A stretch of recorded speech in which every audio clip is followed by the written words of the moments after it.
President Joe Biden meeting with our allies in Brussels to coordinate a stronger response to Russia's assault on Ukraine. Well, there's a new poll, Bianca, that shows Americans aren't really rallying around the flag when it comes to the president. This is according to an Associated Press NORC poll from the University of Chicago.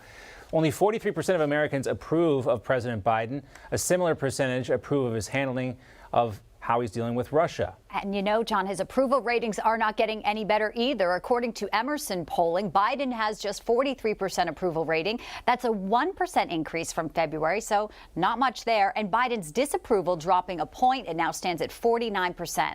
Let's welcome in to discuss some of these numbers Spencer Kimball, director of Emerson College polling. As an Emersonian, I have some good memories of that place. So good to see you today, Spencer. Well, thanks for having us.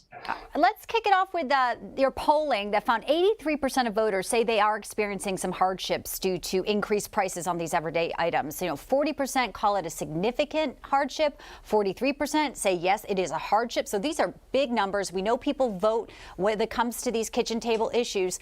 But you also found they're not buying that it's Putin's fault. They are directly blaming Biden. Talk about that number you found.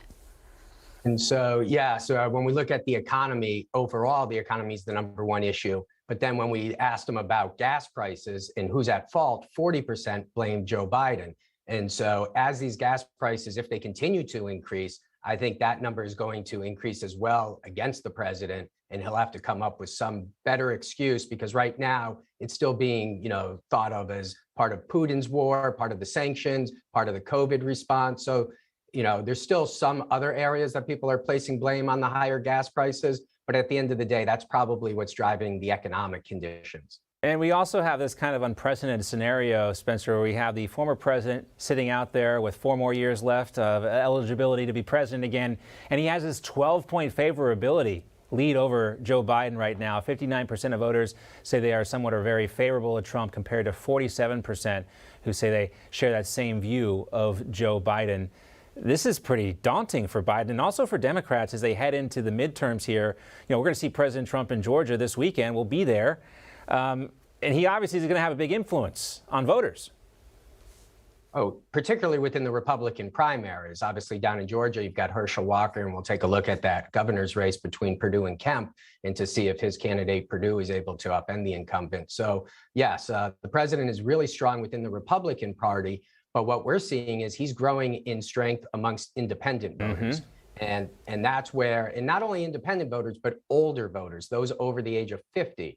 And as we think about these midterm elections, generally speaking, older voters vote at a higher propensity. And so when we look at that generic ballot test, the Republicans have a 5-point advantage right now, and that would obviously give them enough room to take back the House. And every American can feel this. There's such a stark contrast between where we are now and where we were just 2 years ago. You don't have to ask, were you better off than you were 4 years ago? It's just 2 years. And most of us remember we were, in fact, better off than we were 2 years ago. Yeah, I mean, I think one of the big takeaways would be that, 2-3 years ago, the economy was booming and we were talking about war. Now the guns are booming and we're talking about the economy. And we're going to have to figure out, what the American people are going to want as they move into the midterms. Well, if you go to the rallies, it's pretty clear what they want or who they want. You asked in a hypothetical 2024 election right now, if it was against former Trump. This is the numbers. This is how it looks. Biden trails here. It's Donald Trump 45%, Joe Biden 42%. It's very interesting, Spencer. Yeah, this is the most concerning if I was the President Biden's administration, is that, remember, he wins by 4 points, 4.5 points in the popular vote. Trump never won the popular vote in 16 or in 20. In our polling since August, he's been leading this head-to-head matchup, which would suggest that in a general election, he would be in stronger position than he had been in the 2 previous races. So certainly a number we're going to keep an eye on. Spencer Kimball, the director of Emerson College polling, thank you for joining us to break down some of what you found.